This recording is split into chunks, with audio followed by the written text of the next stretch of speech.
Hello everybody, welcome back to the stream. I guess I lied. I said yesterday that I wouldn't be streaming today, but here I am.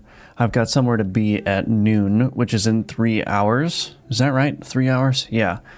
So I've got a chunk of time this morning to stream. So let's go ahead and do that.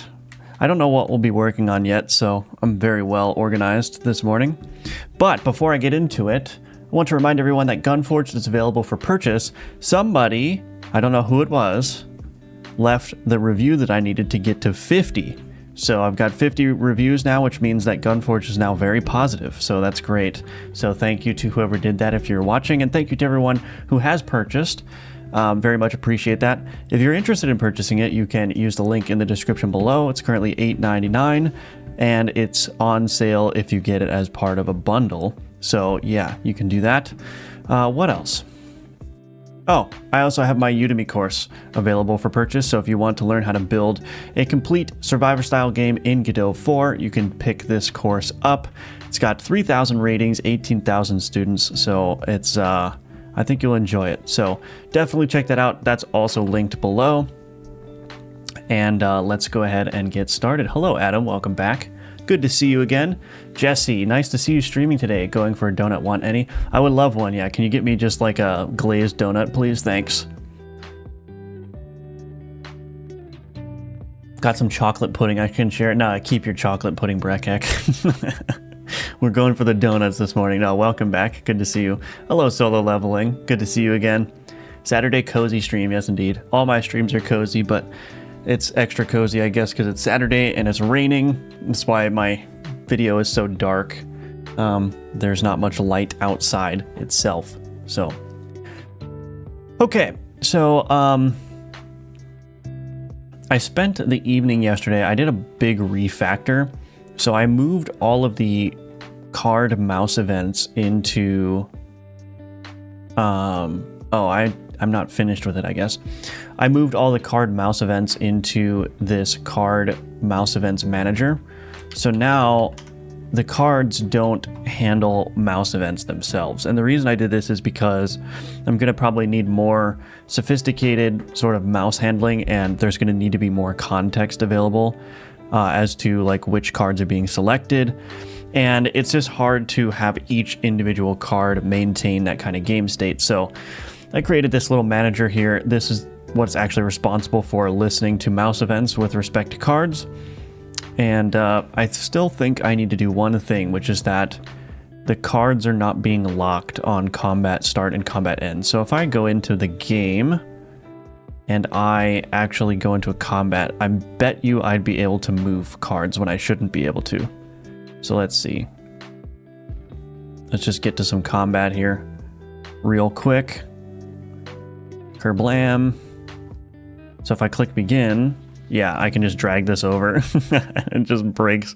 Actually, does it break? Oh my gosh, it doesn't break for some reason. It just works. That's fascinating.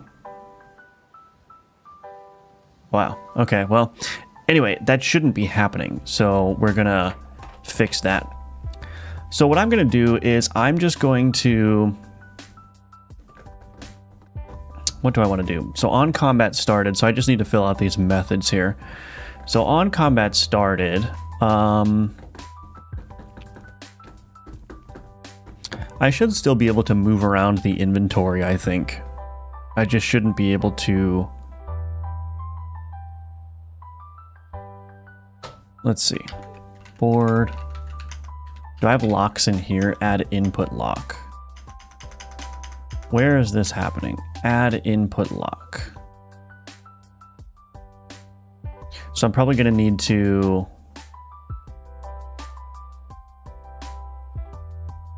add input lock. Do I need to lock this as well so I can't drop cards onto the board? I think I need to prevent dropping cards onto the board. Can drop cards. Oh, this is... Was I always able to drop stuff on the board? Hold on a second. Yeah, I think I need to be able to not do that. Okay. So we need to lock the boards when the combat starts. So let's do this first. Let me think.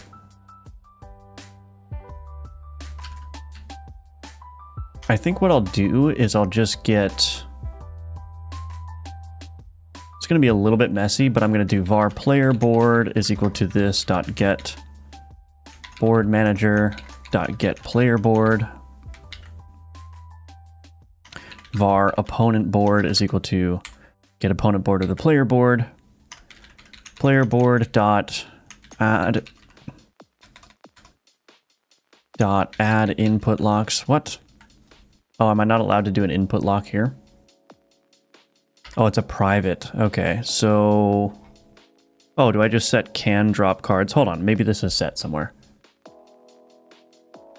Run manager.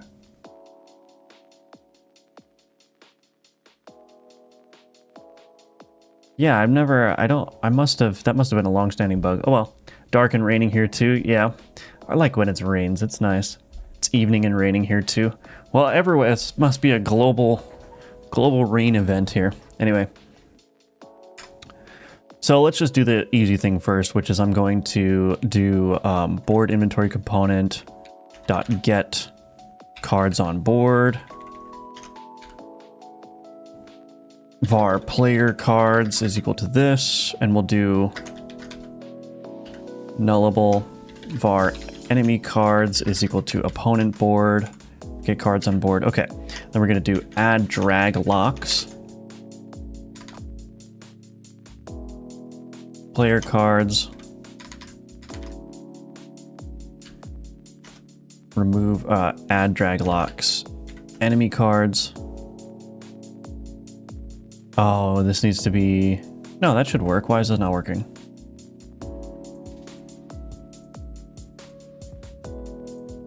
Oh. Oops.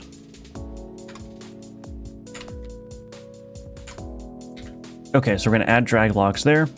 And then on combat ended, we'll just do the same thing.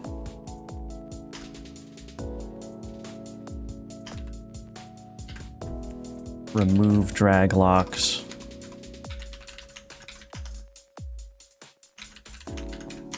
Okay, so that's going to solve the problem of being able to drag cards during combat, I think. So what I should see is I should still be able to move cards around in these things and like sell and stuff while the combat is going on, but I shouldn't be able to change the board, the player board. So let's see. So if I put this here, put that there, do this. Can't drag these to begin with, do this. Okay, so I can no longer drag these things, but I can move these around. Okay, so the next thing to test is I think I can still drop cards onto the board though if there's empty slots. So I need to fix that. So let's go ahead and do this. Let's just test it real quick. Increase board size, okay. So if I click begin, yeah. So that's not something that should work. So I need to disable dropping on those boards as well. So, I don't necessarily want to do it in here. Combat ended. Let's just look for combat started. Card stats, base card reset, all of it. Okay, that's fine. Board on combat started. If not is combat board. Wonder if I should just add... What's a combat board? Is combat board... I don't think...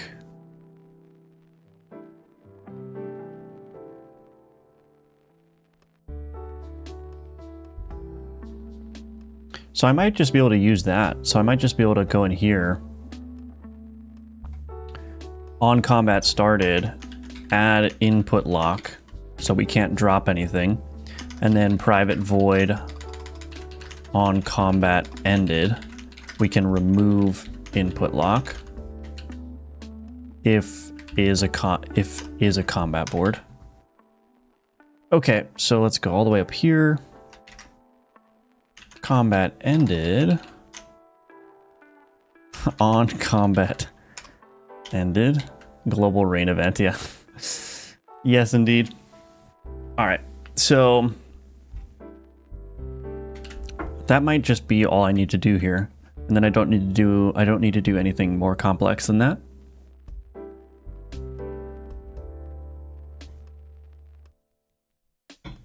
Booster. Okay. Max health increase. Okay, let's do this. Begin, and I shouldn't be able to drop this now. Oh, I can. Oh, look at that. That's cool. I can drop it. Oh, very nice. Cool. What is the point of these input locks then? Set process input.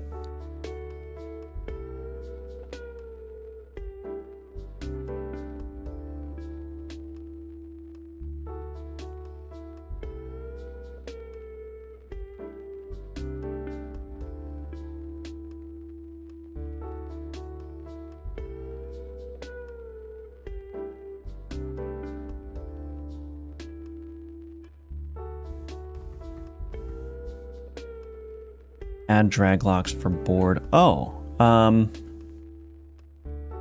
oh, maybe I didn't need to. Oh, maybe I didn't need to do this. I don't think I needed to do this, so let me do this then. Because if I add just an input lock to the entire board, it's going to prevent dragging. But for some reason, I can still... Let's see.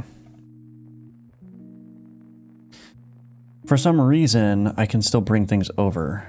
Let's do this, this. Increase board size. Okay. So I begin. I can't drag this, but then I can drop stuff over here. So why is that happening? The input lock should prevent this input from being processed.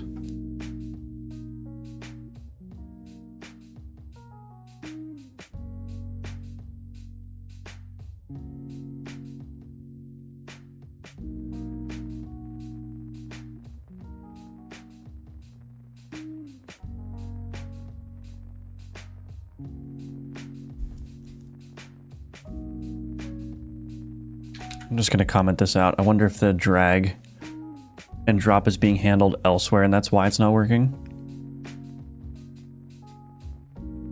Okay, no.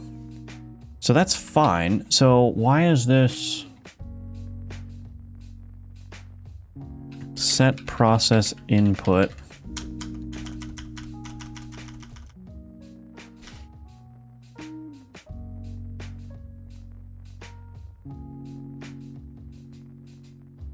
Oh, you know what? Maybe my logic is wrong here. Hold on a second.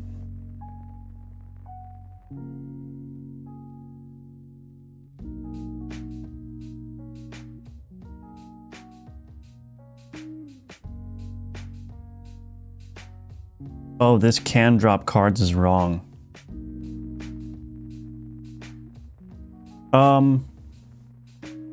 Yeah, I know what's going on here. So every board on the screen processes this input.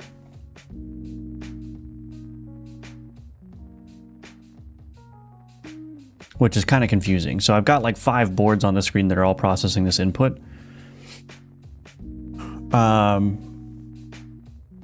So what I should do probably is change this board under mouse.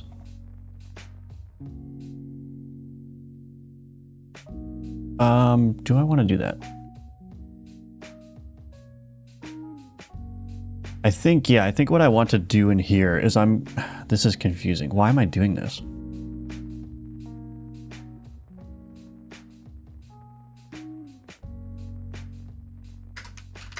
Why don't I just do this? And is mouse over board, so I only handle the board that the mouse is over. Oh, the reason is because I need to be able to detect if I release the left mouse event.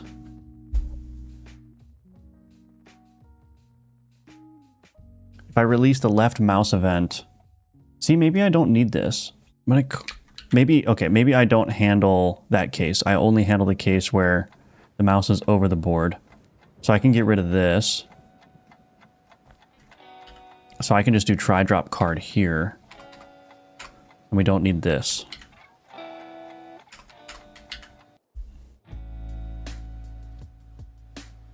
Okay. All right.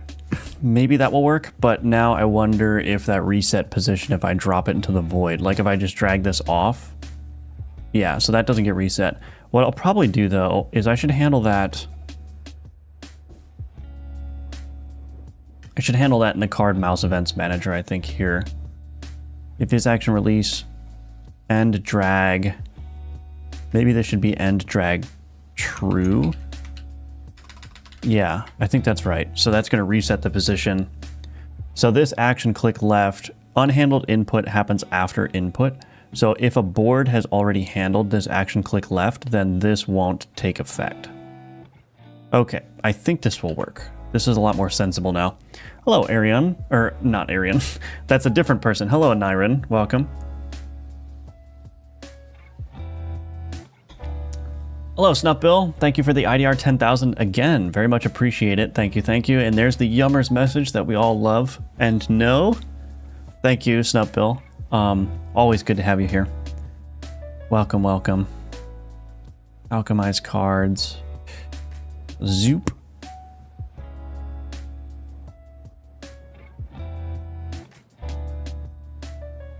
Villager 1. Okay, so we click... Wait, let's do this. Yeah, so that's working great. So the drag and drop is working now. So if I do... oh, I don't have a card to test this with. Okay, let's do begin. Now I shouldn't be able to drop that. Yeah, so that's locked now. So this board is locked, meaning I can't drop anything. Okay, that makes a whole lot... Oh, I sold it on accident. That makes a whole lot more sense now. So this is a lot better. So we're going to do try drop card. That's a whole mess, but we'll ignore that for now. And then, yeah, if there is no board that handles that action click left released, then we'll end the drag.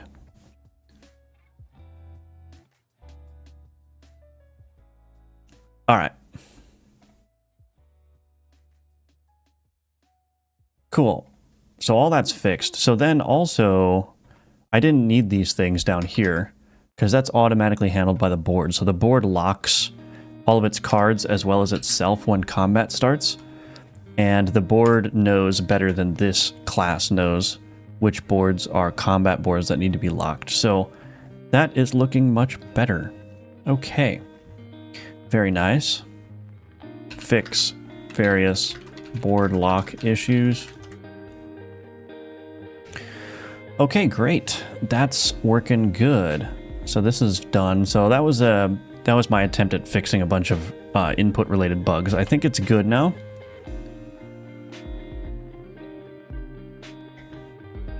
Need scaling logic, add flame effect, shop, add player. Okay. Still need to add some more enemy cards.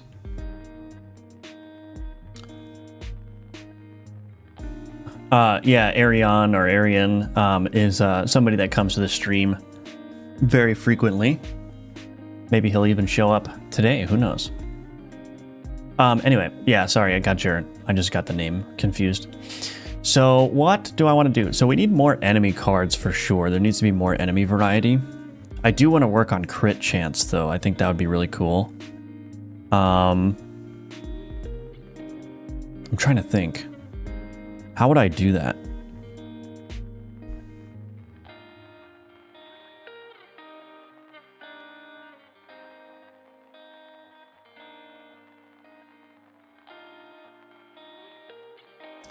How would I do that? Crit chance is an interesting thing. I mean, there's a bunch of ways to do that. I'm just trying to think of the way to do it that would be best. Improve the healing of any healing ability by 1. That would be a good one to add. When an enemy heals, gain poison damage. Oh, poison / damage / fire.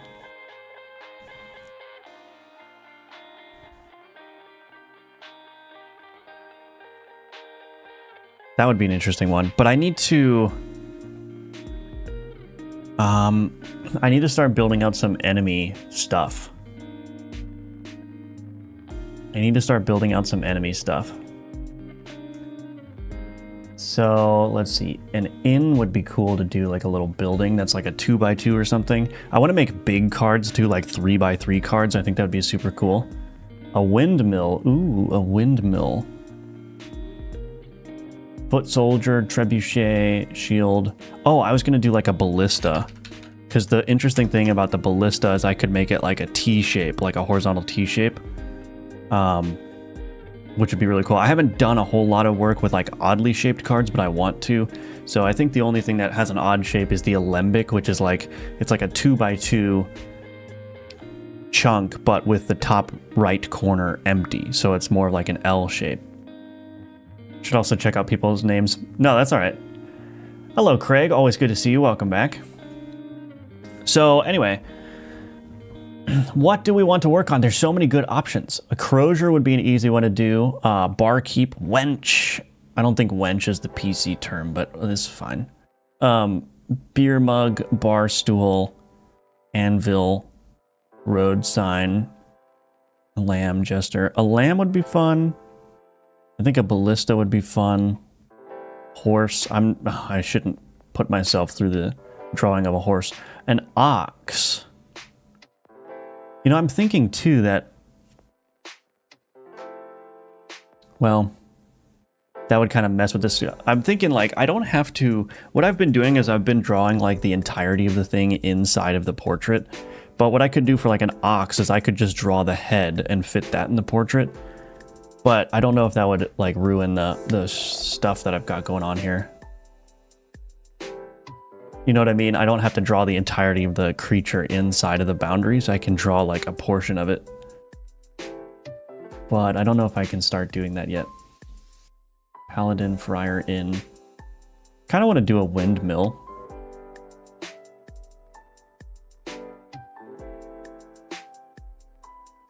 So let's do a windmill for the enemy. And then what ability do we want to give it?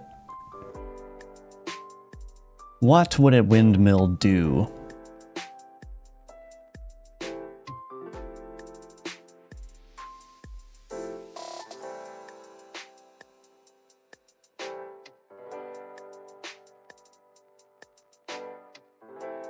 I wonder if it should just provide like a damage buff. Do I have something that gives a damage buff? I don't think so.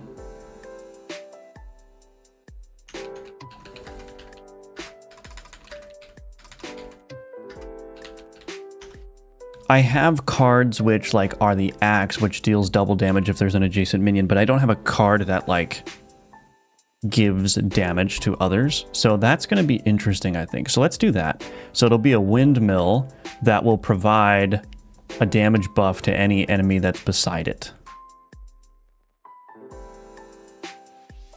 Although that doesn't kind of work with my... That doesn't work.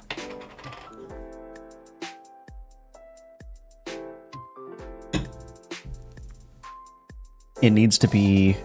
So it needs to be like a temporary buff. So the windmill needs to have its own turn, and then when it executes, it needs to then provide a temporary buff to minions, or it could be a permanent buff. It could be like increases minion damage. Now, that's going to be really interesting. Maybe I'll start with this. Yeah, I'm going to need to start with this, I think. I don't really have a concept of providing temporary buffs to cards, so that's going to be interesting. Couldn't the windmill potentially give another turn as it's to do with speed? Yeah, that could. I already have that too. I already have that ability, so maybe that's a more appropriate thing.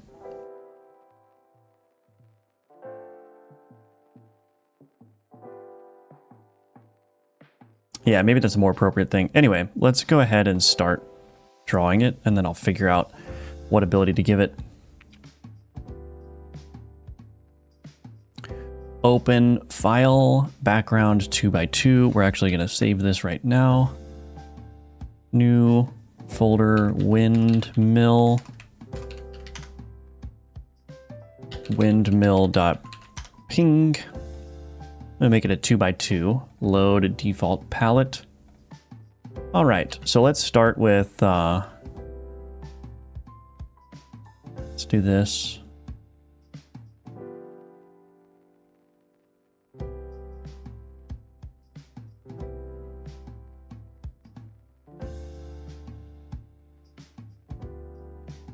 Just get the basic shape in place here.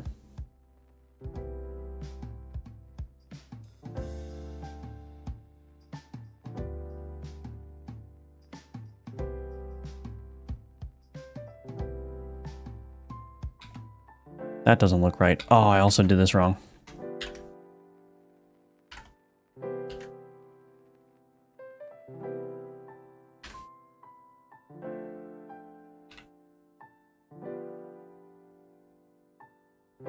Okay.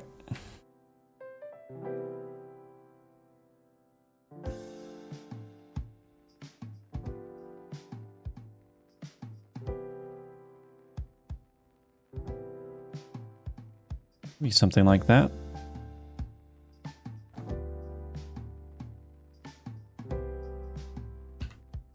I kind of want to maybe move it out a little bit more.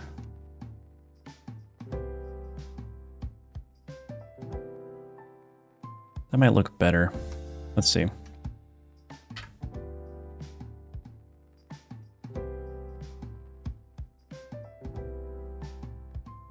Because then I can do something like that.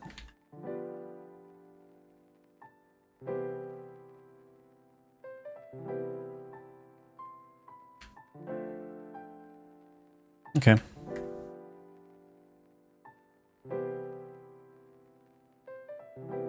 Should these be thicker maybe? Let's see. Probably make them thicker.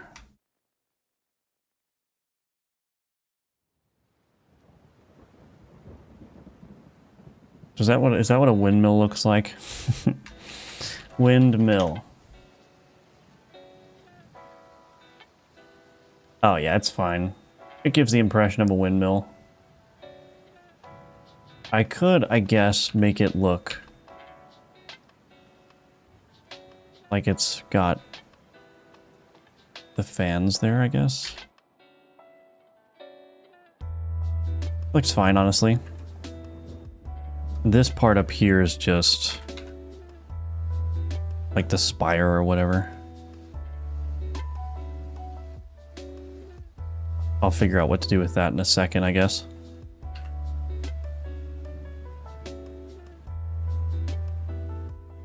I'll figure out what to do with that in just a second. Okay. So this is looking all right so far. I could add little decorations here too. But let's focus on that later, I suppose. Let's just start doing some shading in here. Something like power borrowed from the breeze must one day be repaid would be cool. Ooh. That's very creative, yes. How do you make your A-Sprite UI look so clean? I don't know what you mean. What does the default A-Sprite look like? Also, welcome to the stream, Weeno?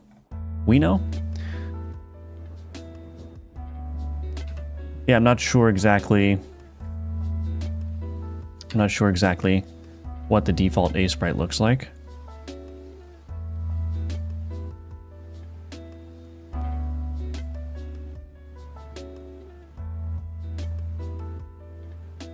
Wonder if I should, let's see, put some little details in here.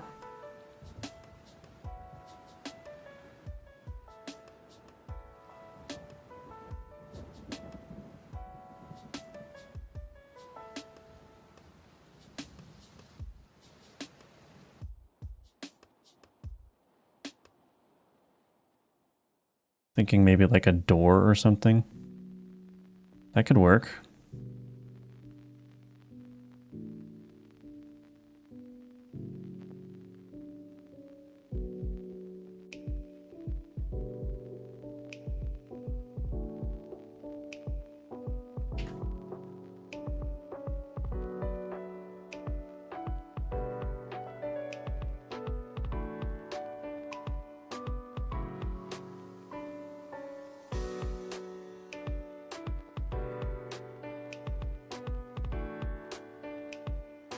I actually want to do something like that. No. That's fine. That's fine.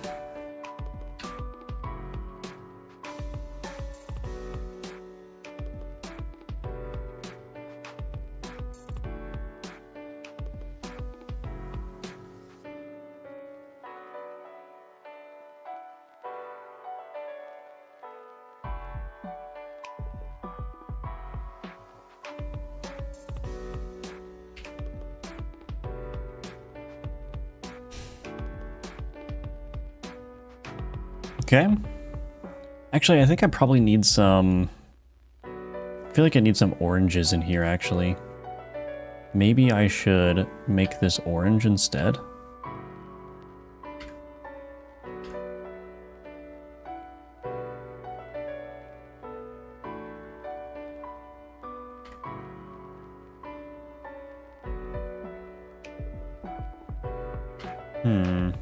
Maybe if I made this orange... Or no, if I made this orange and then this green, no. It kind of looks, it looks all right with the red color scheme instead. But let's see. Yeah, I don't know. I kind of feel like I need some orange in there, but maybe not.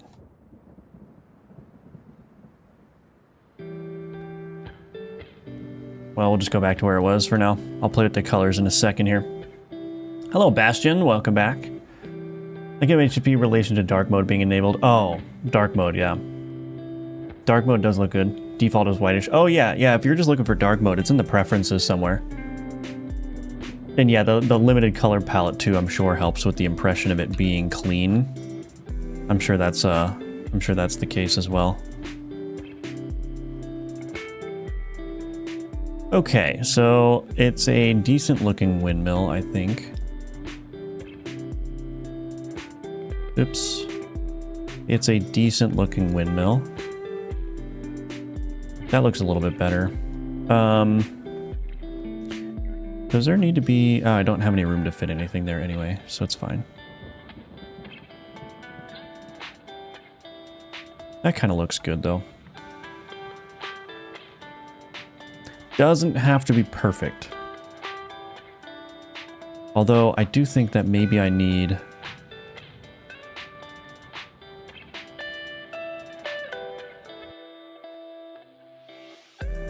What happens if I just beef this up a little bit? That looks better, and I'm going to remove some of this highlighting here. Bring this up more. Yeah. That looks good.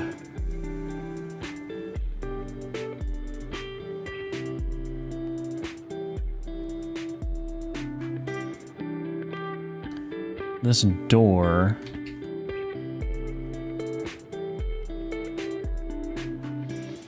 is a little weird. I wonder if I do, like, maybe I could just do, like, red or orange accents. How about the dark purple here? That looks kind of good.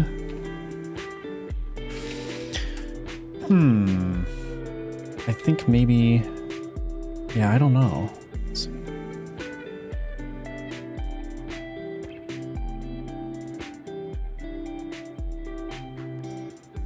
No. Yeah, the colors are weird. I don't know. If I move this down.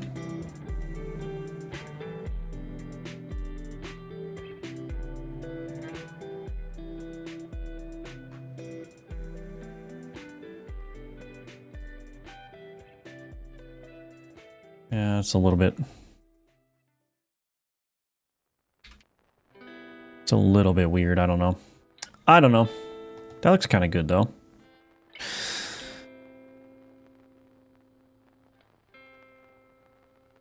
This is too...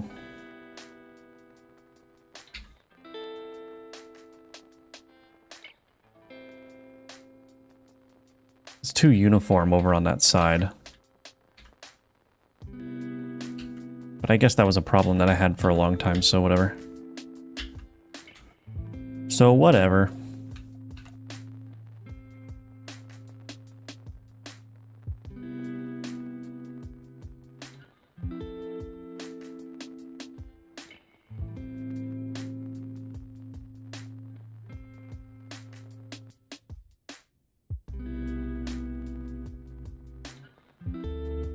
That kind of looks okay. Yeah, I think that's fine. What is a sprite? It looks like a windmill to me. I don't know what you'll be using, but I preferred the whitish colors more. Yeah, it's a windmill. I'm glad that it looks like a windmill. That's good. I just joined the stream and could instantly tell. Excellent. What kind of Trello software website do you use to put your ideas on? That is Obsidian with the Obsidian Kanban community plugin. I wonder if I should add some trees down here. I wonder how that's gonna go. Maybe that's how I can get a little bit of color in place. I just do this and I just make like little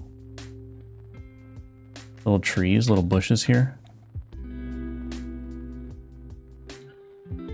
Okay, that doesn't look like much of a tree actually. I probably have to use green for that as well. Which is what I was trying to avoid. I'm trying to get more color in place, but I think I could get away with red, actually. Let's not give up on it just yet. I'm gonna need a different color for the trunk, though. White might look good. Looks like a mushroom now.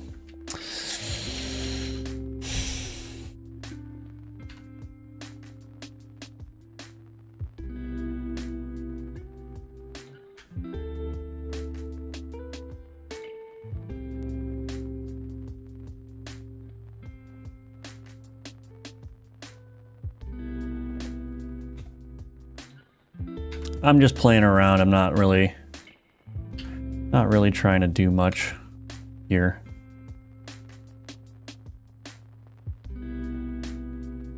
This looks weird.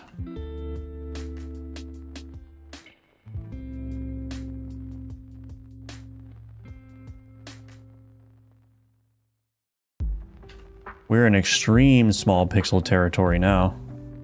Oh, that looks nice. Yeah, I like that.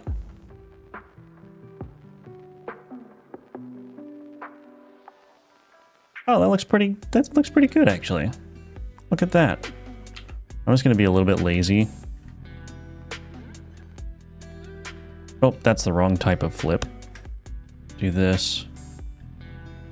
And maybe paste it again. And just kind of... let me do a little trick here. I'm gonna take this... outline it. Shoot.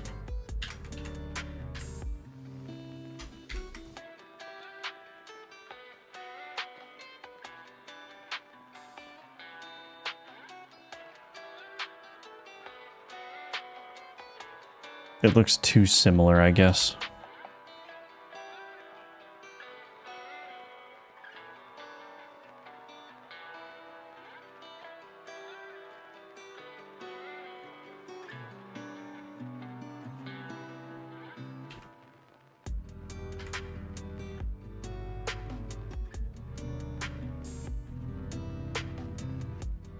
Yeah, it's a windmill. Now what I might do is I might just cheat a little bit here. Just very lazy, you know? Just cheat and just make this a different shape by making it taller. Maybe bring these down. Or up, maybe? Oh, that looks good. Yeah, I like that. Okay. And then I can move this one up a little bit. There we go. I think it's fine. Do I go even further and do like a little cloud? Can I do a cloud here? Ooh, a little cloud, and then I'm going way overboard. How about some birds?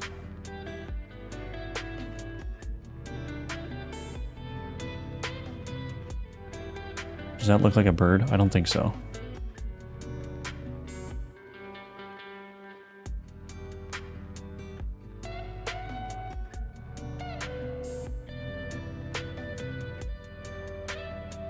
Anyway. How's that look? Windmill? I was fiddling with my game as well and was curious how you handle the resizing of sprites when the window size get changed in contrast to UI nodes. So I just make it, I have a fixed canvas size, 640 by 360. Oh, there's an issue here. Hold on a second. Sorry. Let me answer your question in a second. This is not supposed to be right up against the edge. Oh, now it looks weird. Now it doesn't.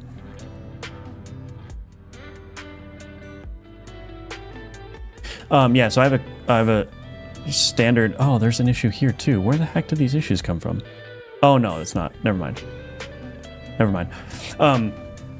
So I just have a standard canvas size, which is 640 by 360, and I have it set so that in the display section here, this is just the aspect is keep and the stretch mode is viewport. So that means that everything retains its sizing proportionally.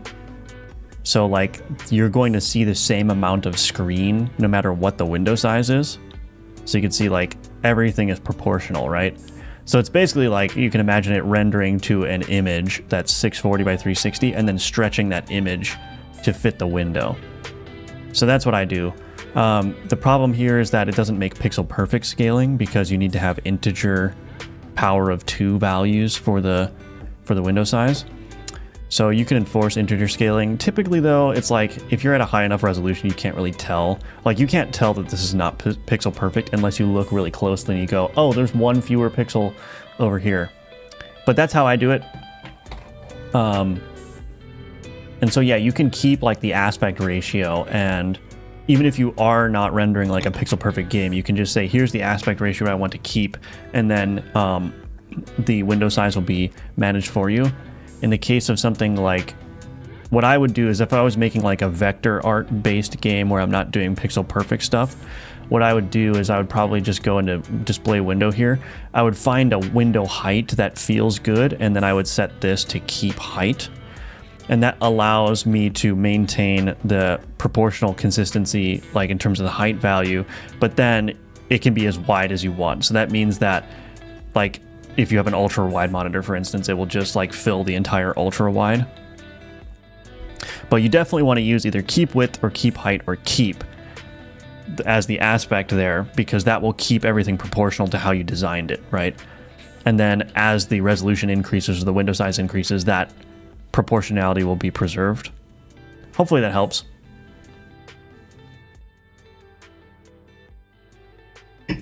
I have to say, I think this windmill turned out pretty good. If you don't mind me saying so myself. Okay, so there's the windmill. I wonder if I should, I'm going to go ahead and just be safe about this, and I'm going to save this windmill.asprite. I'm going to, because there's a couple layers here. Typically I just save the raw flattened PNGs, but since I've got some layers here, I want to preserve those. So I'll just do an export for that. All right, let's create the card now. Create new resource, card definition resource, windmill.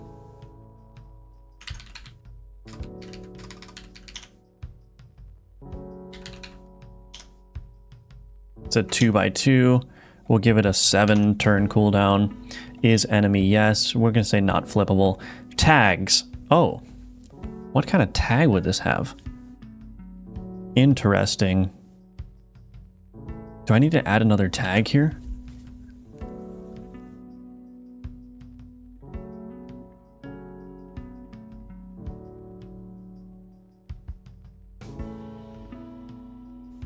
I'm kind of reticent to add another tag because I already have so many tags I'm not using.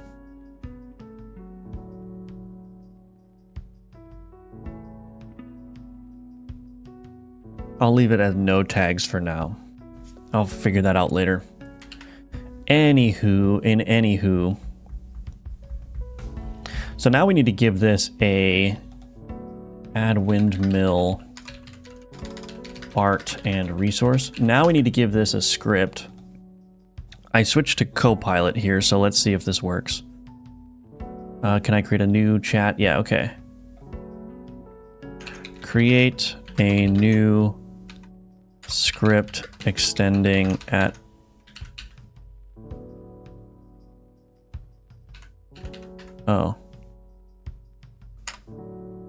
extending base card called windmill. Do nothing else. turn it to agent mode. So it would be nice to be able to do that, but that's okay. Base card called windmill. Base card. Add context control / Okay. Do nothing else. Let's see if it works.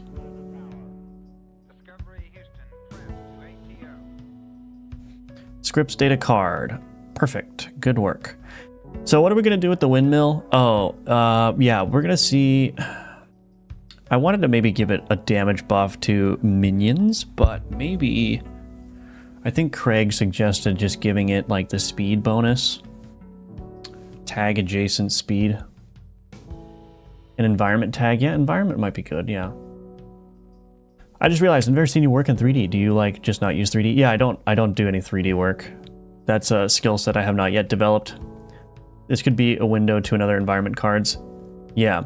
Well, I was thinking, yeah, something like that would be good. The thing is, I want to come up with a tag that would work for both the villager and the player faction. So I was thinking maybe something like construct would be better, because that could represent something that's like a building, or it could represent like a reanimated like golem or something. I don't know. Yeah, I have to think about that a little bit. But yeah, what ability do we want to give the windmill? I do want to provide damage buff to minions, but I actually don't know. I don't know how that's going to work.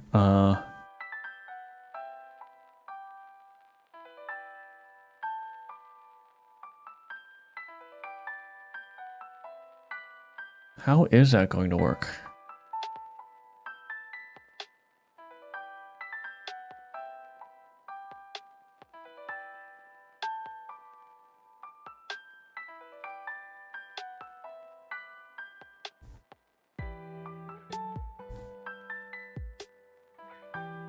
That might not work into my little paradigm that I've got going on here.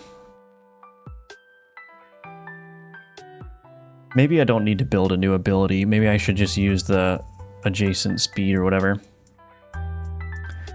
Hello, Yaso. Love to see your game grow up day by day. Thank you. I appreciate that. Thank you. Thank you. Let's do this. Add composed abilities. New tag adjacent speed.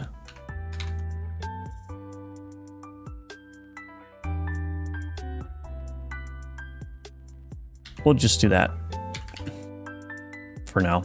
So the windmill is going to speed up the enemies. Okay. Board configuration editor. Let's go ahead and run this.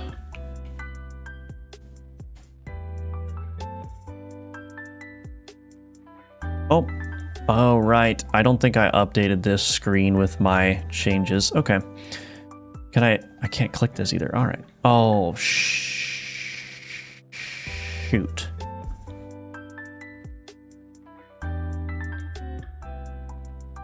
I may have completely messed this screen up.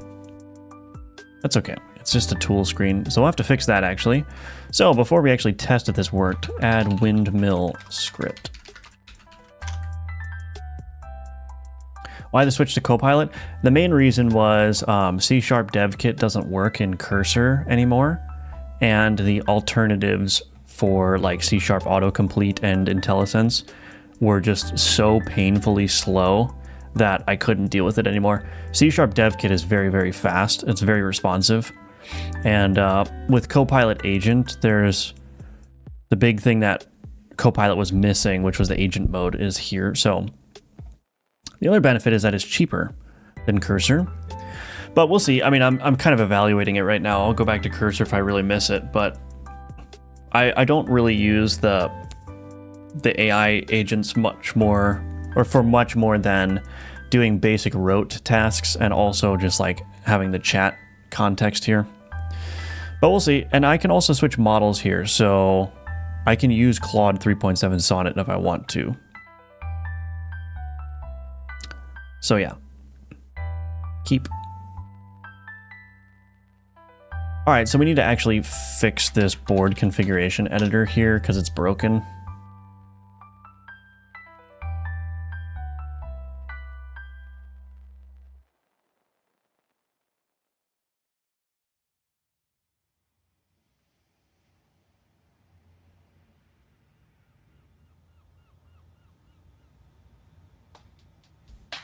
I don't know how to fix that. Cards container. Yeah, shoot. I don't know how to fix this. Okay, let me think about that real quick, but I need to take a quick 2-minute break.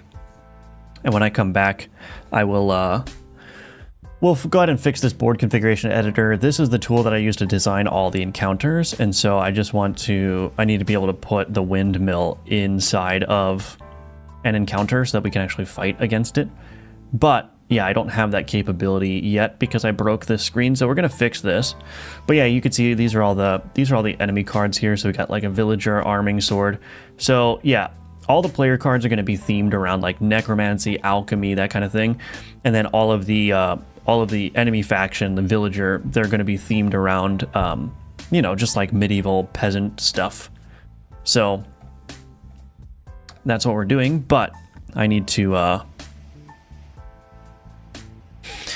go take a break, like I said, so I'll be right back. In the meantime, please check out the links in the description below. Those are all the ways you can support me. Thank you in advance, and I'll be right back.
Okay, I'm back.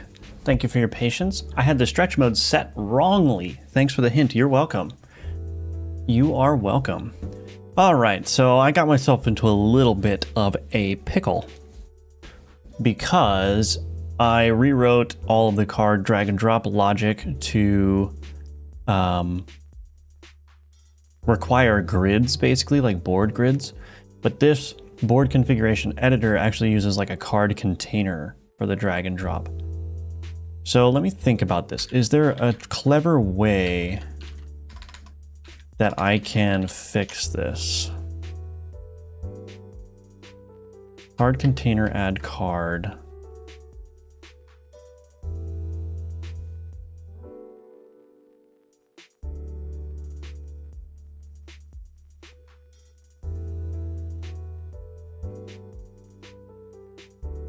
I wonder if I do card mouse events manager. What happens if I do this? If I add a public method, public void register tool card, and just pass along register card there. And then in here,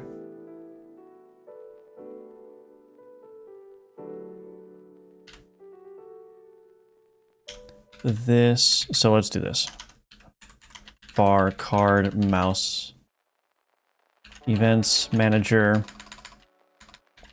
equal to this.get card mouse events manager. Card mouse events manager dot register tool card stats dot card node. Okay. Is that gonna work? Maybe that's all I need to do. Oops, wrong scene. Oops.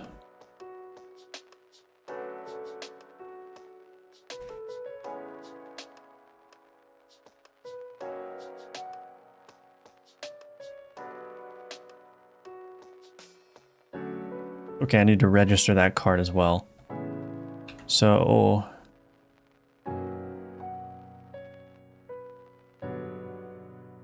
Oops.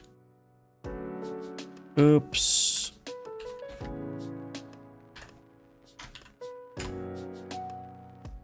This.get card events mouse manager register cool. Okay, let's see if this works. I don't know if this is gonna work. It's a little bit hacky, but we'll see. So put this here. Yeah, I can't drag it again. Yeah, it's all bugged. It's just all bugged. It works for the initial one, but then I can't do it again. Why does that happen? Why does that happen?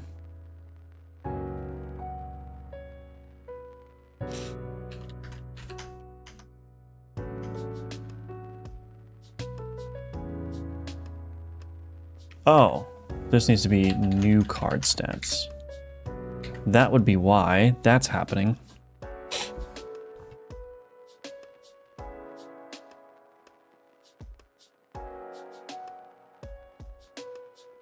I can no longer drag this after I drag it the first time. Hello? Why does that happen? What is going on?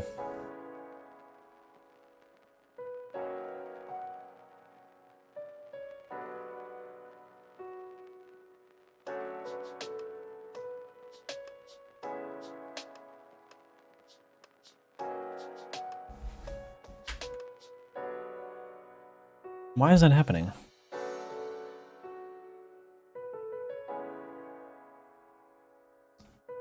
Tool mode right click.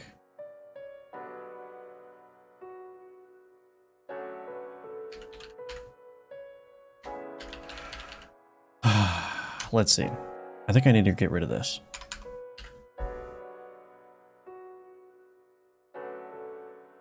Yeah.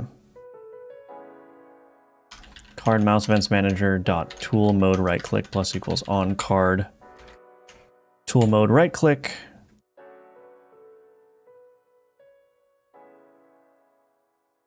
Get rid of this.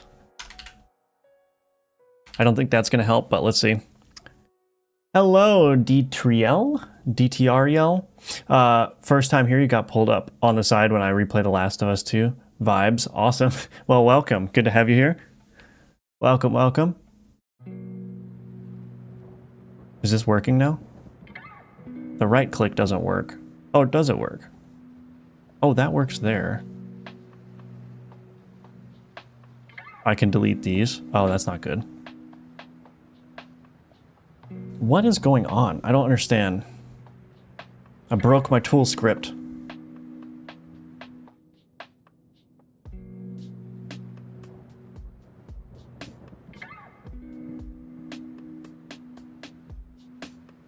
Yeah, if I drag it off the board, I can no longer move it for some reason. Why does that happen?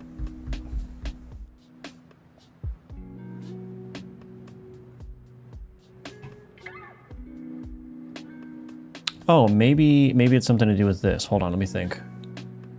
End drag true.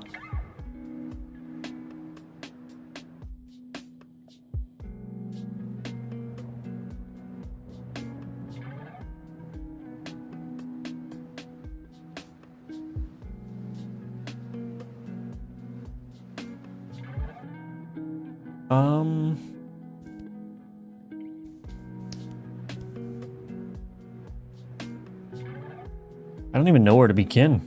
You just have your own combat editor as a dedicated scene? Yeah. It's just a tool scene. It's not connected to the game in any way.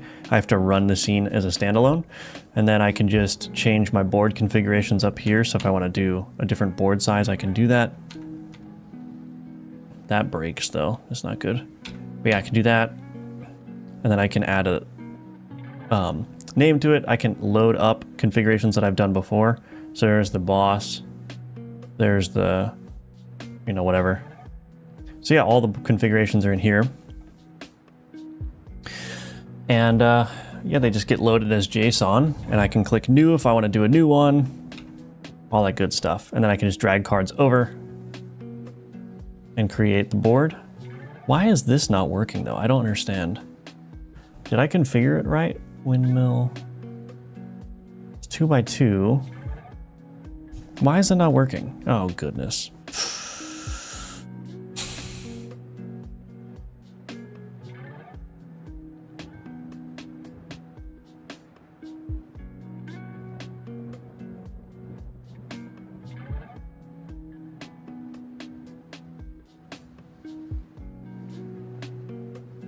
Is tool mode.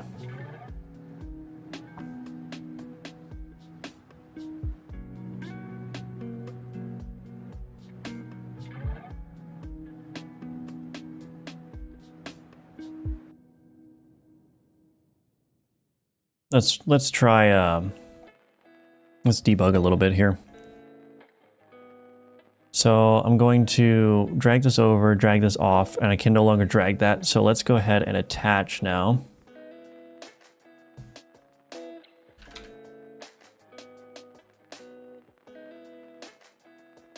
Right, so that's not happening.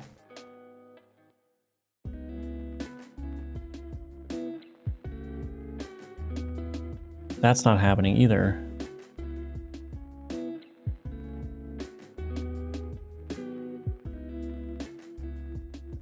Mouse over card null, dragging card. Oh, is the dragging card? Oh, no, it's null. Oh, if mouse over card is not equal to null. Oh.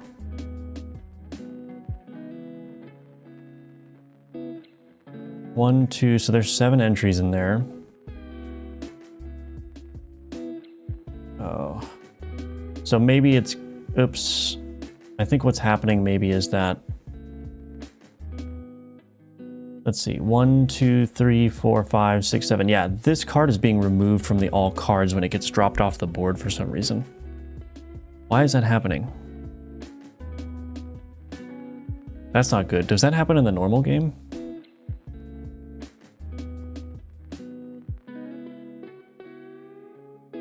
If I drag this card off the board and then I can still drag it. So that's fine. Why is it being removed? Why is it being removed? So I have this unregistered. That's the only place where this would be happening. Tree exiting, unregistered board, on card free queued.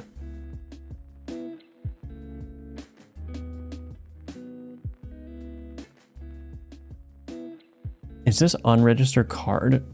Maybe this is actually running. Okay, let me try this again. Yeah, I don't know how this, I mean, like I said, that mouse events handler was designed to work with grids only, but I don't have grids in this case. Hello, Jesse the Fish, welcome back. Good to see you again. Attached to process. Godot.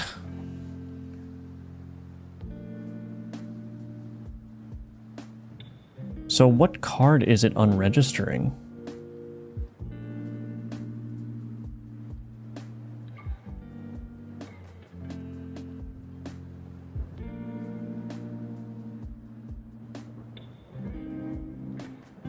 What's my stack trace here?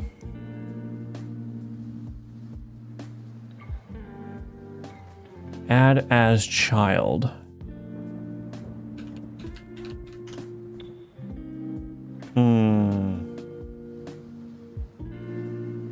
I see. I think it's this tree exiting signal that's the problem. I think that's what it is. That's actually going to be a problem elsewhere too. This tree exiting. Okay. Where is tree exiting used? It's only used there. Okay. So what I might do is...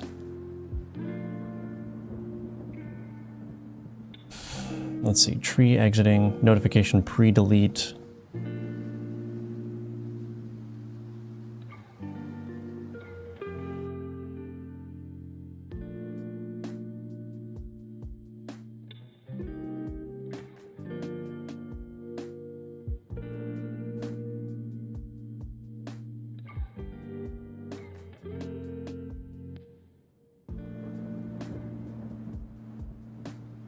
I think what I'll do is I'll just add a new signal here.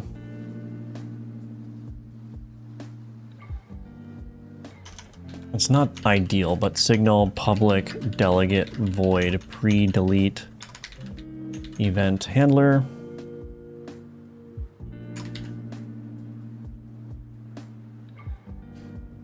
Emit signal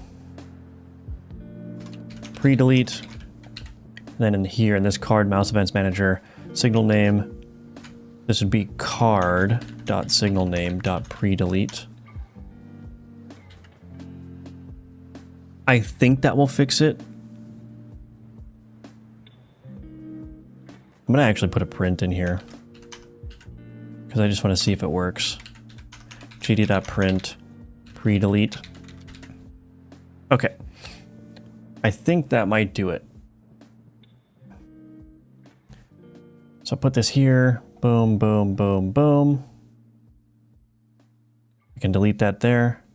Pre-delete is working, that's great. Perfect, okay. Cool. So is this working now?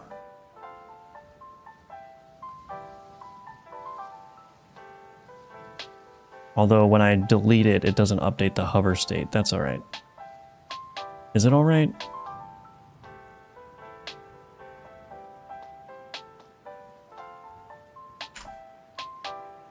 I think what I need to do in here, if card equals mouse over card, we'll just call force mouse exit.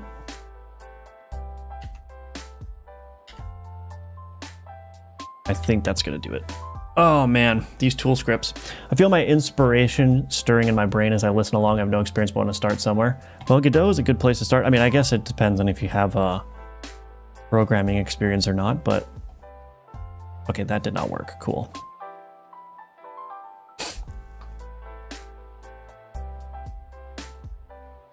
But yeah, Godot is a great place to start. Lots of good resources out there. So yeah, and it's free to pick up. So there you go. Hello, Binge Boy. What AI code assist do you use? I'm using Copilot right now. I was using Cursor with Claude, but now I'm using Copilot with whatever, I think GPT 4.0.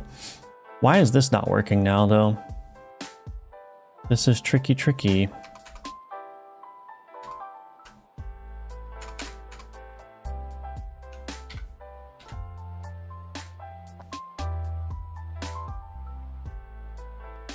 If card is equal to mouse over card, that should work, I feel. Right? Let's see. Hello, Lukey. Welcome back. Good to see you again. I wonder why this isn't working.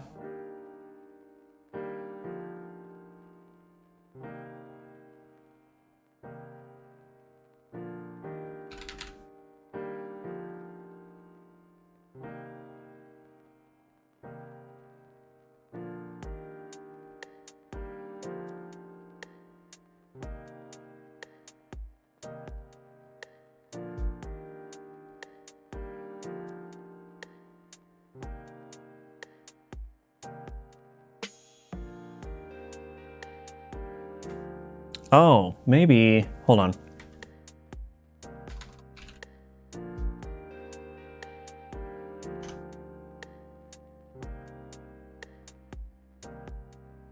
Oh, I know why.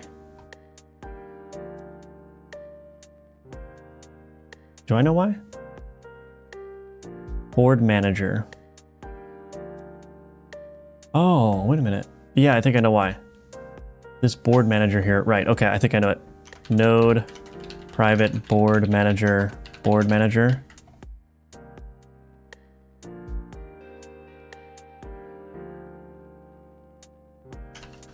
Board manager, register board. I need to register the board, I think.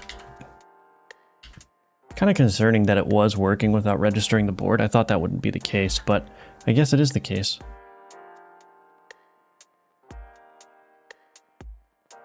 Nope. Oh man, this is all nuts. What is going on?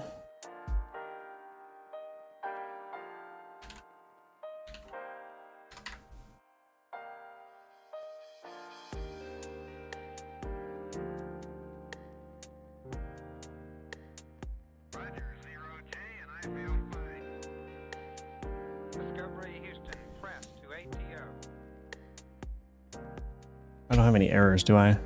Nope. This is going to be annoying. Mid-signal card mouse exited. Why is this not working? Force mouse exit. This is being called here. Mid-signal card mouse exited.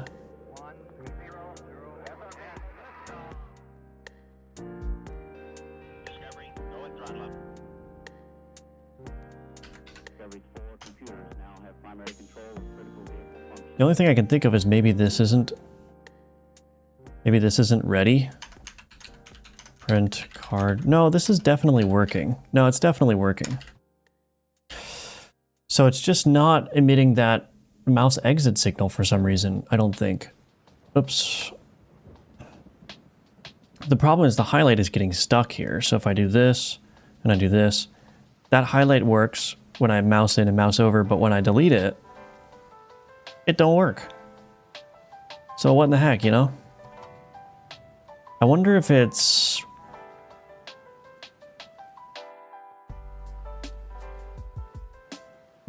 You know what, I think I know what's happening here. Do I know what's happening here?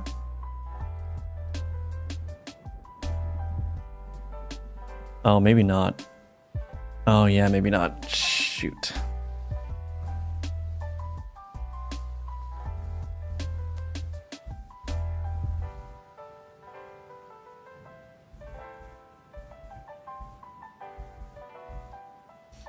Well, let's go to the board configuration manager here. Or not this, board inventory component. Let's print some stuff.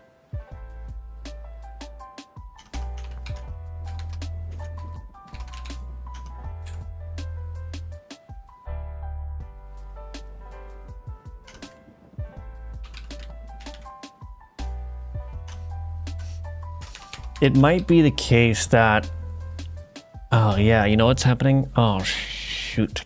Gosh, this is so...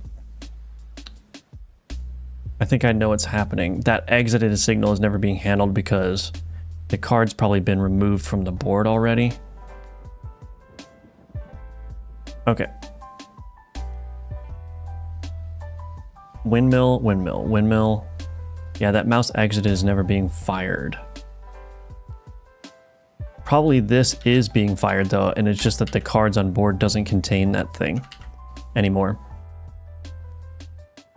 Shoot, man. I think I've got an order of operations issue here.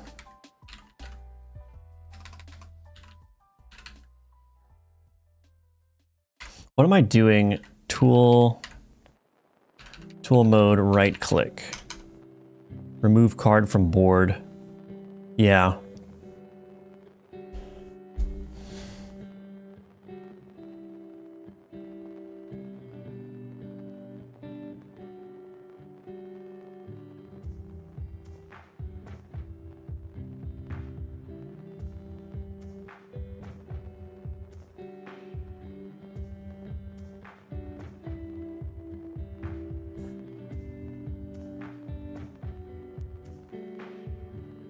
So what's happening is the card is being removed from the board here before that mouse exit signal gets sent. And so it gets stuck in a highlight state. So there's a couple of ways to fix this. Handle card mouse exited. The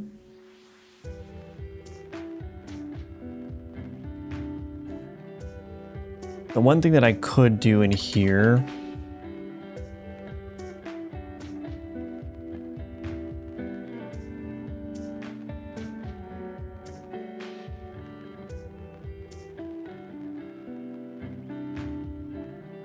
trying to come up with a clean way of doing this. You know what, since this is just a problem in the tool script, I will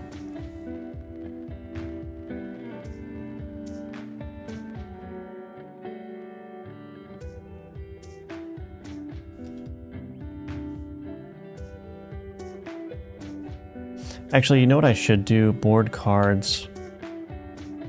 Try remove card, clear card occupied cells.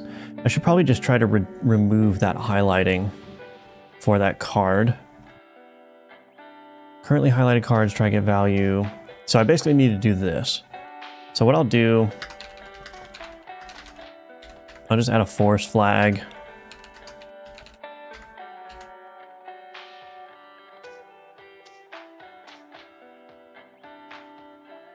Why is this an error? Hello? Oh.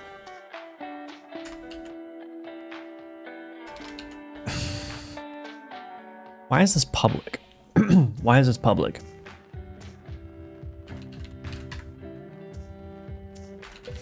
Okay, so we're gonna move these handlers down, all the way down here.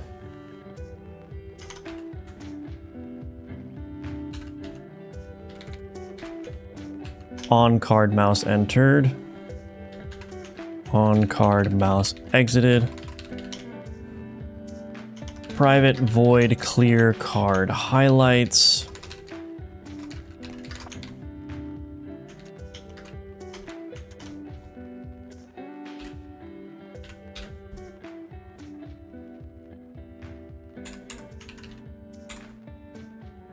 Okay, so then when we go to try remove card in here, clear card occupied cells, clear card highlights, card stats. Okay, I think this is gonna work.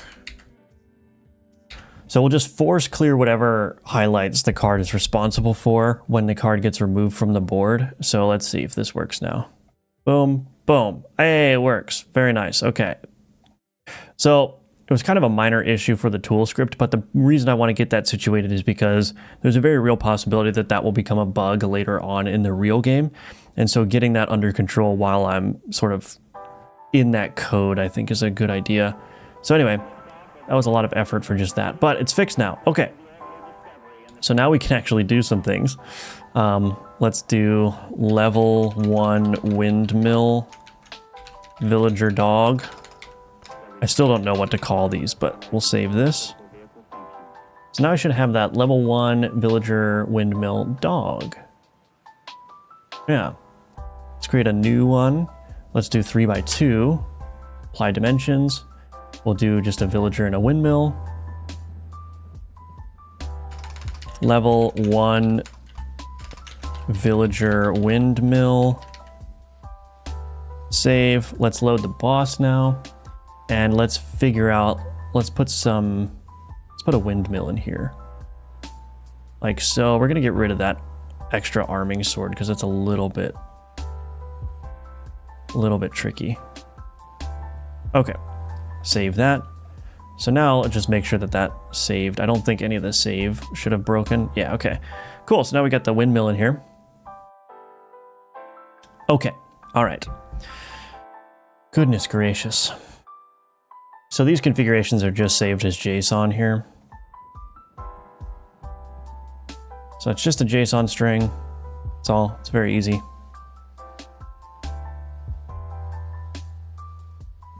All right, so fix tool script, fix board configuration tool, and add windmill.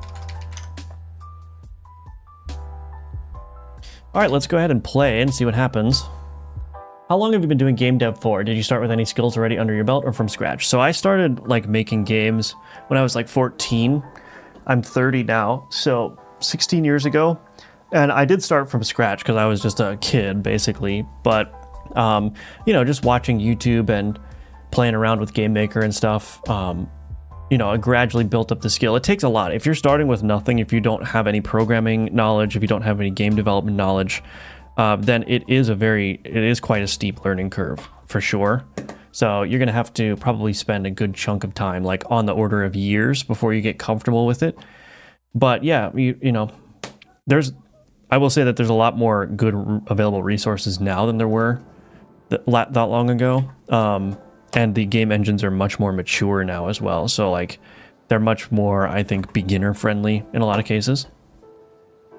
So yeah. But yeah, you can definitely learn it. There's a lot of resources available, and it's not terribly difficult. You just need to spend the time to learn it, really. Just when you think you can add a new card and then all hell breaks loose. Yeah, for sure. That's how it goes. Dog meat. Yeah. Is the node attribute a custom attribute? It is, yeah. Pinsalox. Hope I said that correctly. I like that profile picture. That's pretty cool.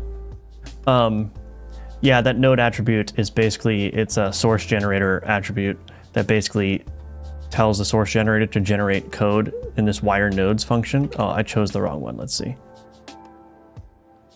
Well, now I don't have, let's do card.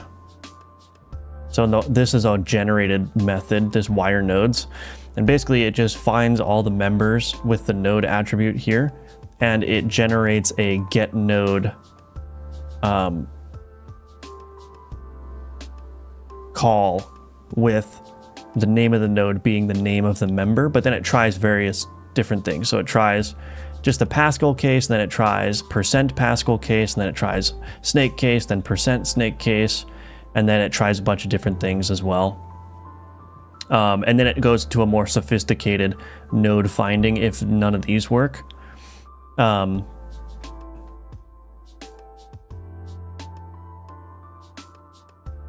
yeah, that's available. It's on my GitHub, github.com/firebelly. Or is it /user/firebelly? I don't know. I don't remember. I should put that in the description so I can just direct people there. All right, let's play the game a little bit and see what's going on here. Refactoring. Kerblam. I'm gonna go for the max health increase first. Alchemize cards. I'm gonna alchemy the bell and the skeleton together. Sweet. Ooh, this has a much lower cooldown now. Sweet. Villager windmill. Oh, I'm getting this immediately.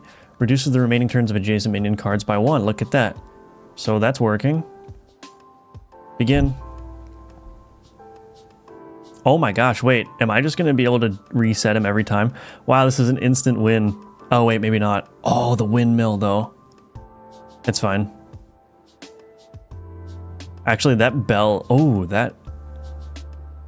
So that's the thing. I could put relatively weak cards in the game, but with the alchemy system, you can make cards that are much stronger.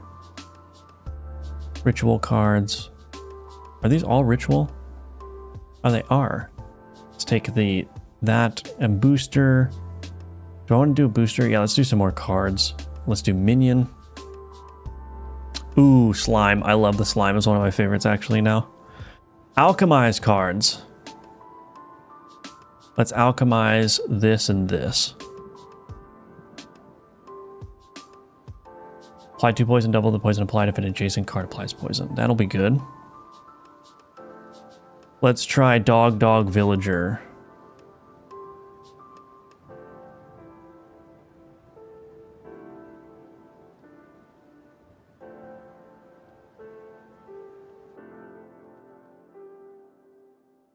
So basically I'm just permanently keeping at least one of them not able to attack. Actually, I'm dying. Oh, wait.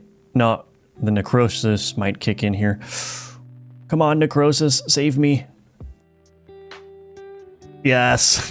Okay, I barely made it. Let's do weapons. Boom. Increase board size. Yeah, I'm gonna need that for sure. I kind of want to put the slime in here. No, it's probably not a good choice. Let's put the... Let's see. Oh, I could do board size again, actually. Can I make this work? No. I cannot make this work. I want to keep this because it's got the reset the cooldown. Okay, that's fine. Villager 4, 17 damage. Any tips on getting started? Specifically where to start in learning journey, maybe point some good YouTube channels? Well, first I would start with like programming fundamentals. There's like a Harvard CS 50 course. I think that's very good that people recommend a lot. There's all kinds of resources to learn programming concepts. And as far as Godot goes, GD Quest is a great resource. There's a resource called Kids Can Code, which I know if you're an adult, you're like, why would I? Well, kids can code. That's so, what is it? Belittling or whatever. But it's actually a really good resource for people, for anyone that's new to game development or to just programming in general. And what else? Brackeys has some Godot tutorials now, which is great. And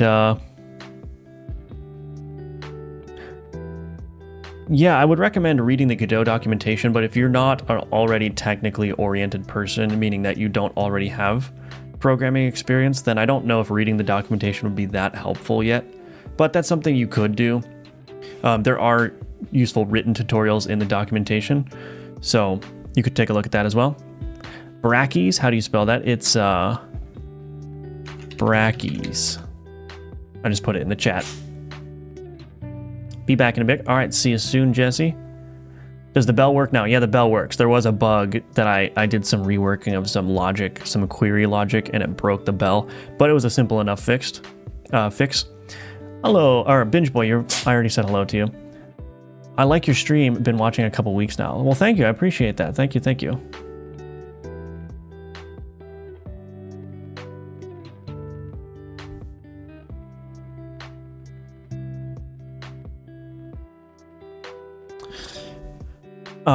I am falling behind on health here. This enemy has 107 health, and I have 55. But I keep resetting his turn, so it's fine. That's a little bit powerful, but that's okay. I don't want to be... The thing with this game is I don't want to be too restrictive about the player power. I think the big fun part of this game is going to be alchemizing cards that are like super powerful and ridiculous.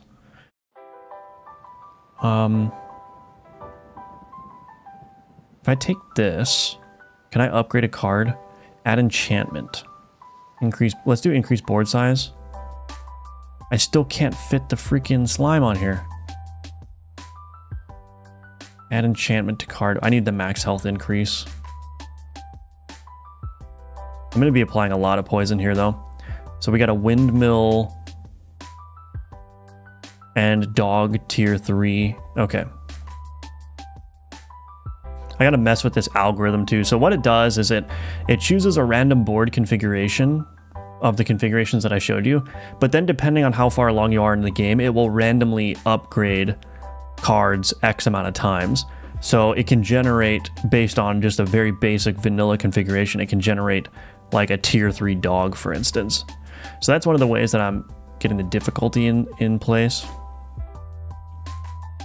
But they are still no match for me. Give me another slime. Yes. Let's do the upgraded slime. Oh, wait. I kind of do want to try the upgrade. Oh, wait. This is a tier... Oh, this is not going to work because these are different tiers. I already have a tier 1 or tier 2 slime. So I guess I'll upgrade this. We want to keep this card. Oh no, the upgrade screen doesn't work. Oh shoot, I forgot to update the upgrade screen. Now I'm soft locked. No, I'm soft locked. Damn it. I mean, dang it.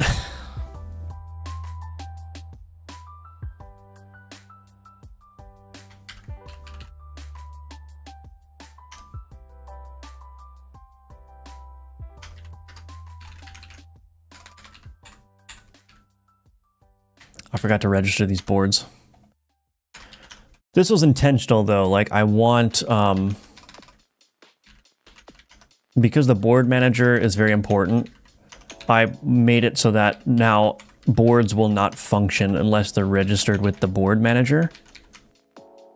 So the fact that that's broken is actually good, because that means that I won't deal with any subtle issues by the board not being registered. And the reason the board needs to be registered is because like this is just like the central store of like what are all the boards on the screen, and then I can do various stuff with their inventories and whatnot, and this provides various signals about like boards being added and unadded. So anyway, we're gonna have to restart. I'm just sponging it all up. Yeah, you're welcome, for sure. Why is the necrosis one-sided? Well, I might not make it one-sided. I don't know, but I would have to call it something other than necrosis, because it doesn't make sense for like a necromancer alchemist with control over life and death to be affected by the necrosis as well. And also, the reason why I think it'd be interesting for necrosis to be one-sided is that you could do like a purely pacifist build where you just focus on healing and shielding up faster than the enemy can kill you and just let the necrosis damage them. I think that would be a really fun like play style. So I don't see a problem with giving the player all the advantages, really. I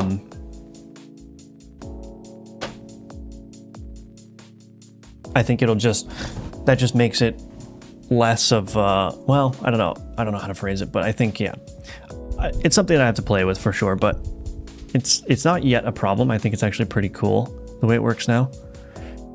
But if the game's too easy or whatever, then I'll definitely figure that out. Let's alchemize these cards together.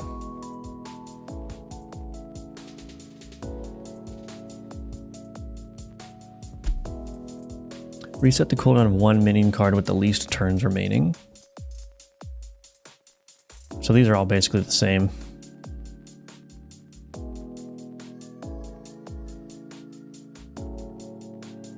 Oh, it's still 7 turns though. I've been here for like 20 minutes and seen 5 minutes of gameplay and liking it. Crazy to see a game made right before my eyes. Thank you, I appreciate that. Yeah, I mean, I think it's fun, you know, just show everyone, answer questions. I think it's also helpful, you know, like a lot of people, you know, because game engines are so versatile. It's like hard to know, like, how should you do something? How should you approach it? I think it's very helpful to just see somebody who has experience like working in the engine to see how I solve various problems or construct scenes and whatnot. I think it's probably useful. Honestly, I really do think that that's one of the best ways to learn. If you can watch somebody who's already like an expert in whatever tool they're using, you can learn a lot more that way than even just going through a course. 8 damage. 8 damage. Oh, wait. Oh, I should probably not push my luck here. Let's do the easy one. Oh, this is probably going to be bad for me. Oh, he's going to heal everything.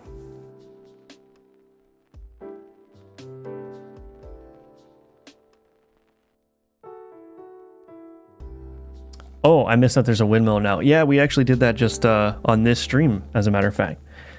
So if you want to, I don't know, have you been here the whole time? Were you here when I was drawing the art? I don't remember. I died. Oh, I guess I'm gonna have to accept final death here. Okay. I'm gonna keep playing it. I want to keep. I want to see. This is important for me to feel how the game is going. I can feel the power spikes immediately with each upgrade. It's engaging as hell. Well, thank you. Yeah, I'm trying to preserve that. But part of the trick too is like I have to make the enemies more difficult too, which actually I think is happening here. It all depends on the decisions that you're making, and there's an element of randomness to it as well. But let's do, I haven't used the enchantment system yet, so let's do Echo. This is work in progress, obviously. Put the Echo, so we got the Echo enchant, so this card executes all abilities again. So I'll apply double poison onto that. Let's go with, I'm feeling good about fighting this villager.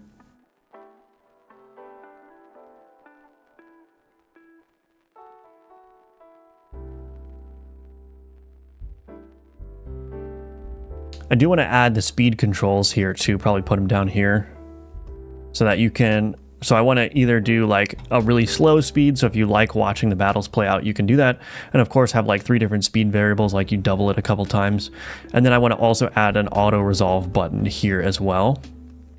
So that way it'll just run through all the calculations and then just do whoever died, you know? Although that may not be necessary if I just make it like super fast. But anyway, max health increase. I probably should take that. Yeah, let's do a max health increase, 15. Max health increase booster. Let's do another booster. Let's do ritual. It was getting good, yeah, I know. What if there was a passive that negates it? Negates what? Precisely, Adam. That's an interesting idea, but I just, yeah, I'm curious what you're thinking about negating. Welcome back, Jesse. I went to mow my lawn. Oh, gotcha. I love watching game dev streams while working on my own games. My style of dev isn't as fun to watch, but it's fun to hang out. Yeah, it's fun to hang out for sure. Here's a windmill with a villager. My board is very small here. This is not good. Let's see what happens, though. I think I have enough health.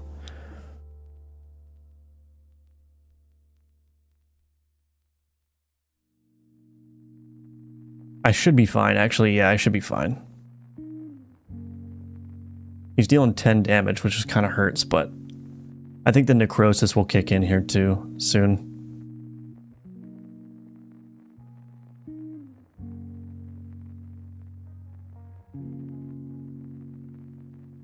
Come on, necrosis.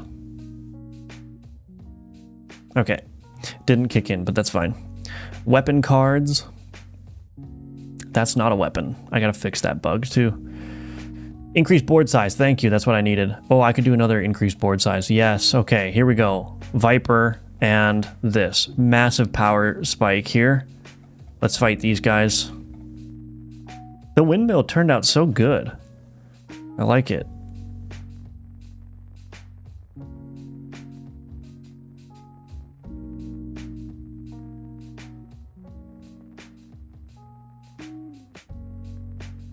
I like the little dog. It's like a terrier of some kind. Or it looks like a terrier of some kind. I'm not going to pretend like I was intentionally trying to do that, but it works. Cool.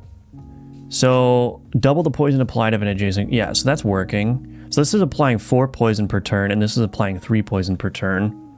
Ooh, we got an upgraded axe here. So I'll swap this out. I'm not using the cell. I need to bring currency into the game. I think this is one of the big design things that I need to figure out here is more uses for currency. I should probably add a shop first, which is something that I want to do. And the shop is basically going to be a place where it reduces the randomness, meaning that you can pretty much engage in any of these events from the shop for a cost. So if you have a really unlucky run and you're just not getting alchemy opportunities, if you get a shop, you can go into the shop and then like pay for the alchemy station and then do something, right? That's what I want to do with the shop anyway. So basically there will be all these events that you get naturally, but then if a shop is one such event, or maybe I could even add designated or dedicated shop sections like in the middle here, where you're guaranteed to have a shop encounter somewhere, and then you can like pay for different encounter types. I think that would be really cool. And of course you can buy cards and stuff like that.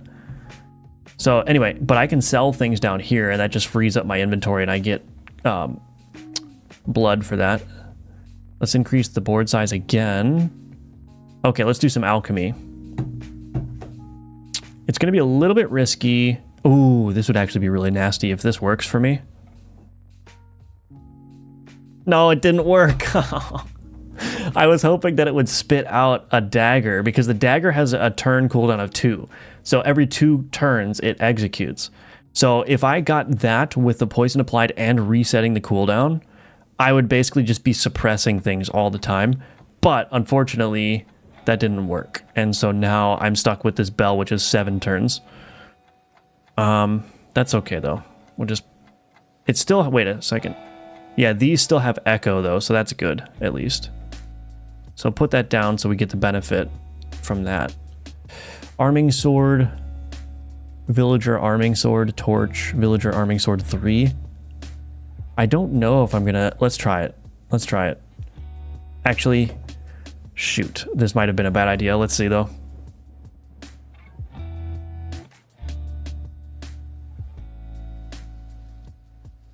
I think I'm going to lose this one. Oh. And the sword isn't a minion, so it can't be reset by the bell. Yep. Oh, is the necrosis... Oh, I'm going to get my butt kicked. Oh, wow. Okay. Sacrifice 2 cards to resurrect. All right. Well, this bell is not being very useful, so I'll do that. Oh, my power went down pretty significantly. Anyway, we'll resurrect here. We'll try again. So yeah, the resurrection, the way that works right now is you have to sacrifice some cards to come back to life. But when you re-enter the combat, but the enemy remains damaged. So if you get halfway through their health pool and you die, there's a good chance that when you try again... Oh wow, I still lost. Yeah, I knew I shouldn't have chose that. And no, I mean I could do this. I could just like sacrifice these and resurrect and just let this finish now. But now I have no cards to my name and it's going to be a little bit difficult. Okay, anyway. Let's see if I can rebuild myself back up in time. Booster. Let's do some relics. Okay, heal is fine. Alchemize cards, max health increase. Probably max health increase. We're going to go for the easy one here. Anyway, the fish hanging out and absorb game dev energy is a big draw for me. Yeah. Oh, it was back when we were talking about one-sided necrosis. What if there's a passive that negates necrosis for you if you're going pacifist build? Okay, yeah, that's an interesting idea. That is a good idea, actually. Good energy and friendly chat's a good choice. Yeah, chat is great on this stream. Extra level of detail would be having the windmill animate inside the slot, but that's probably opening up a can of worms for all the other cards. Yeah, that's definitely true. There's a lot of additional work I could do with this stuff, but I'm trying to keep it the level of difficulty reasonably low so I can finish the game in a reasonable amount of time. Am I going to win? Yeah, I'm going to win. Okay, cool. All right, good. Weapon? Let's do weapons. Okay, what do I want? Probably the axe. Yeah, we'll do that. Let's do another max health increase. Do I want to do alchemy? I don't really want to do alchemy. Let's do a booster pack. Alchemical, maybe? Shoot. Should add a reroll option too, that'd be nice. This is not what I wanted. Shoot. Although I can make use of this, but there's no... Oh, there is poison. Wait, this might work. Okay, so here's the boss. 380 health. I've got 100. Oh, I'm not going to win. I'm not going to win, but let's see. All my cards are upgraded, though, so maybe. And the slime is going to be doing a decent amount of damage here, so that's good. Oh my gosh. I'm just getting whooped on. Stop. Although the slime is going to hit hard. Boom, 56 damage from the slime. Although, yeah, I'm definitely not going to survive this one. So there's some balancing stuff I need to do. Not necessarily as it relates to player power, but just like making the game flow well. Yeah, there's no way I can win here. There's no way I can win here. So yeah. Scope Creeper Bust. Animate every card. Or just max level cards. Oh, animate only max level cards. That's an interesting... But I still need to do an animation for every card then, right? It wouldn't be visible until you max it out. Also, there is no max on the cards. So I'm thinking it would be really fun. Like, there's no cap on the tier. So the tier scaling is just indefinite on every single card. So I could theoretically make this tier 100, and this would do 50 times the damage taken since last execution. And I think that opens up a couple of interesting things. Like, I could have an event that immediately upgrades a card. So let me actually write that down. Immediately increment card tier by 1. Sacrifice cards to empower card. So there's no cap. There's no upper hard-code limit on the tier of these cards. So if you can get a run where you have a tier 15 axe, like, that's possible. or at least in theory that's possible. Obviously there's a soft cap in terms of like how difficult it is to get to that level, but yeah. Or perhaps animations for cards in an active state that give buffs and 90% of them idle. Yeah, that's true. That's a good one. Or perhaps animations... Oh, wait. I already read that. Yeah, that's a good idea. I don't know. There's a lot of places to take this. There's a lot of places for sure. Yeah, fix, upgrade, board registration. Okay. All right. Well, that's the game. And like I said, I'm very excited about where this game can go. I think there's a lot of potential here. So I'm just going to try to execute as best as I can. Hopefully get into early access within a couple of months. That would be nice on Steam. And then of course, play test before that. So lots of work to do. And I'm going to start work on a new Godot course as well. So I got a lot of work to do. Oh goodness, I have a lot of work to do. It's okay. It's all right. Anyway, I have to get ready to go. I have something I'm doing this afternoon, but thank you all for being here. Thank you all for watching, and thanks for hanging out this morning. Again, if you want to support my work, you can check out the links in the description below. Gunforged is my new commercial game. It's available for purchase. It's a 2D roguelite shooter, so you might like it if you like those kind of games. I also have my Udemy courses available for sale that will teach you how to build a complete game in the Godot engine. You can check those out. Those are also linked below. And of course, you can like, subscribe, watch my other videos, all that good stuff. So thanks again, everyone. Have a good weekend. And thank you as well to the VOD watchers and lurkers out there. And I will see you Monday at 10 a.m. Eastern. All right. Bye-bye, everyone.